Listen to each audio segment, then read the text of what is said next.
Guruji.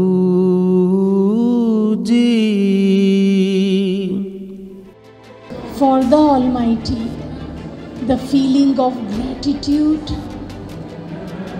the feeling of thanks. Spirituality helps us discover we really have no choice but the highest choice. अपनी खुदी में डूबकर पाजा सुरागे जिंदगी, तू अगर मेरा बनता ना बन, अपना तो बन. However, I believe that if we want our spirituality to enhance freedom, it's important to value and nurture discernment in ourselves and others. Our very holy person amongst us is Bhai Sahib Bhai Gurvesh Singh Khalsa, and next 12 minutes he'll enlighten us about our topic. Bhai Sahib. Good evening, everyone. First of all, I am grateful to my dearest, purest, the Almighty God, who created us all and gave us this precious and blessed opportunity to travel on this planet and even in this setup. I would like to say a huge thank you to distinguished members of the faculty, the Parliament of World Religions, dignified speakers, and you all. Let me express my deepest gratitude and welcome you, greet you in the same way as I greet my beloved God every day in my prayers, which is Vaheguru Ji Ka Khalsa, Vaheguru Ji Ki Fateh. Today I am here to explain the unexplainable, spirituality. It's a very difficult to explain and understand in words because it's beyond words, beyond any language. It's an achievement, a stage or a level on the path of Dharma. We can experience it on that path.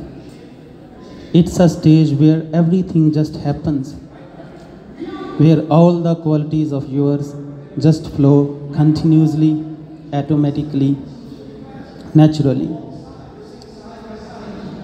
The first Guru and the founder of the Sikhism, Guru Nanak Dev Ji said, "तू करता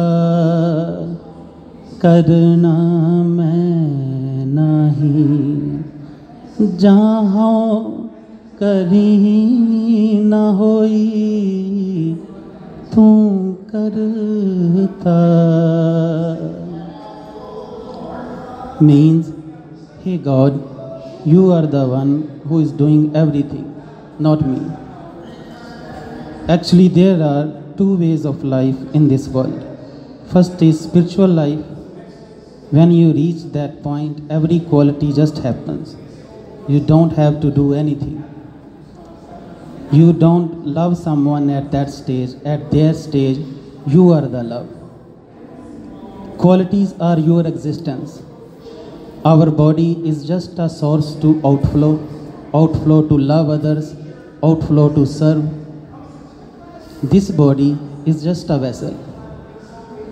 Second one, without spirituality, in our whole life, we are circling around our bodies, circling around our bodily desires, bodily needs, lust, ego, etc. Without spirituality, our qualities are not real, not true. We fake them, we act them. Let's take an example of love. How many of you have ever said, "I fell in love"? Fell in love? Really? You never fell in love. Love only flows when love happens. And it happens for everyone. For every piece of the creation. For every single leaf. We all love our mothers, right? But only when she fulfills our desires. But anyhow, if she creates any hurdle between us and our desires, then what happens? Is that love? two people start feeling a connection between them, which progresses to marriage, and after a few years, they separate in pain, in hate. Is this love? What kind of love is this? Is it a relation to someone? It is a reaction to someone's action. Someone has to do something for us, and only then our love exists. Otherwise, what? This type of life always comes with fear, stress, depression. We make enemies and friends in this type of life. If someone fulfills to help our desires, then he would be our friend. But if someone tries to create hurdles to fulfill the desires, then he would be our enemy. Sorrows and happiness also happens like this.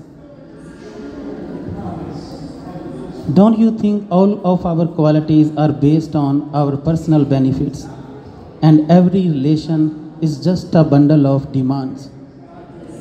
Without those demands, there is no love, no enjoyment in relationships. Every rich person needs a poor to enjoy his wealth.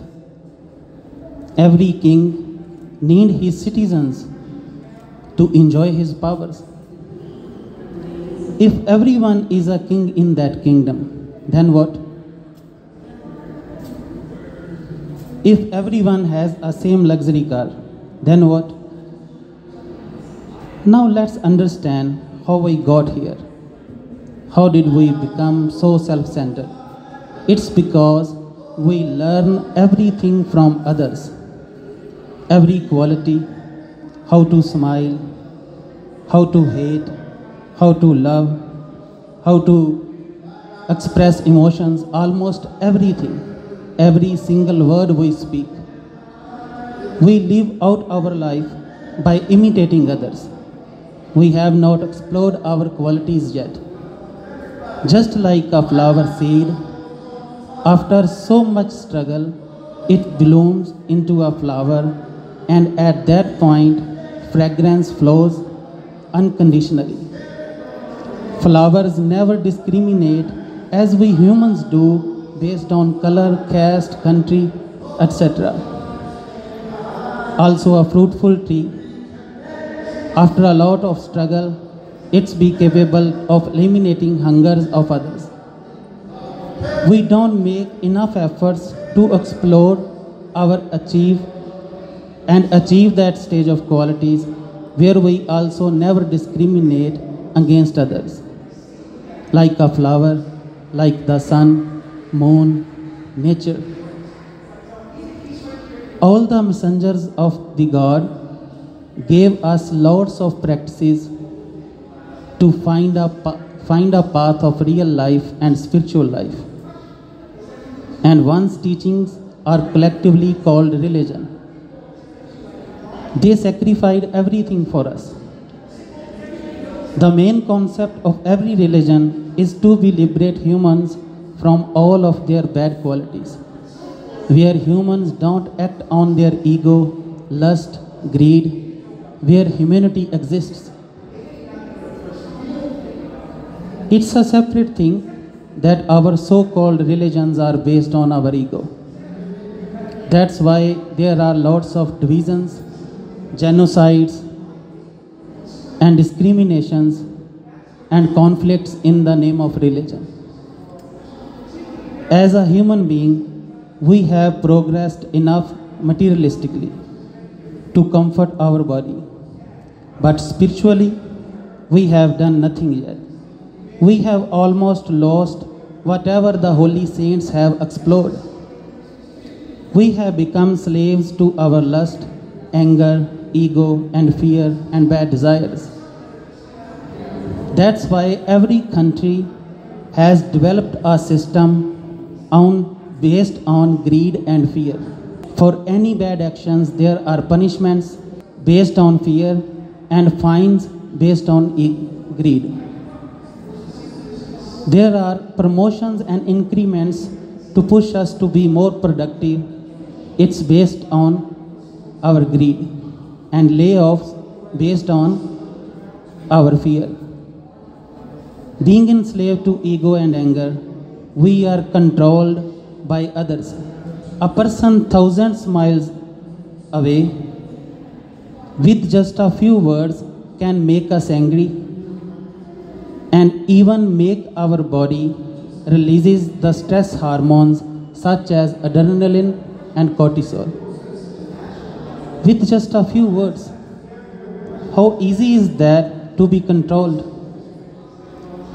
Let me share a beautiful experience with you. In my teenage years, I was also a slave of anger and ego, which used to easily make me mad when someone used any bad words against me. It used to hurt my ego and made me angry. I would start to hate that person. After about 2 or 3 years of practice, one day a friend came and told me someone was saying bad things about you. He said, after hundreds of sins, now he became a saint. I replied very peacefully, he is lying. Tell him sins are not in hundreds, but in thousands. That day, I was surprised. His words didn't make me angry.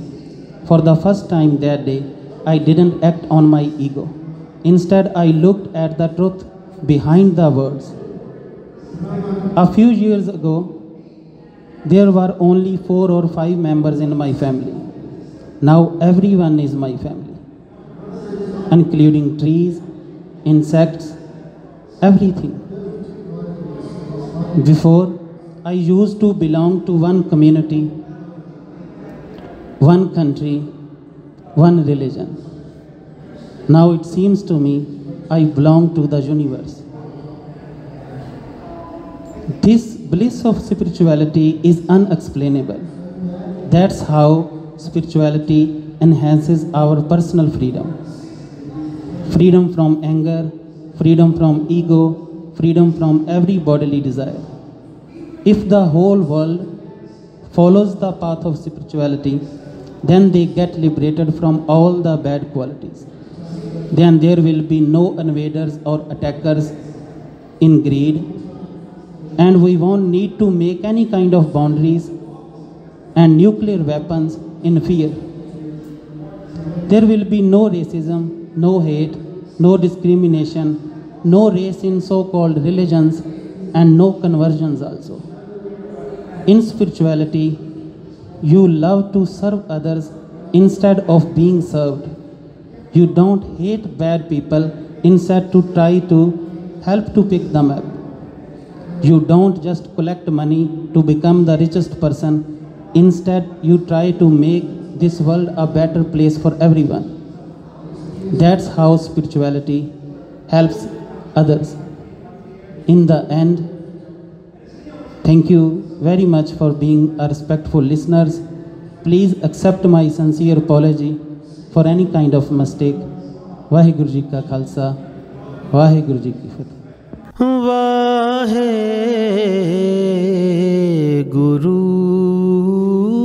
Ji